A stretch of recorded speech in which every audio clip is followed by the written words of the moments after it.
Osakolo wekpeme. Ojurama wabakino. Osama ure. Osadirage no jurama ma o. Odirage ne ma bano. Odadole dase.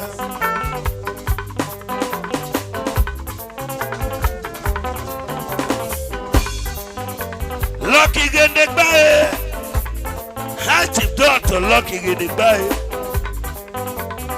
Lucky shaka. Ebo salolo le hore nori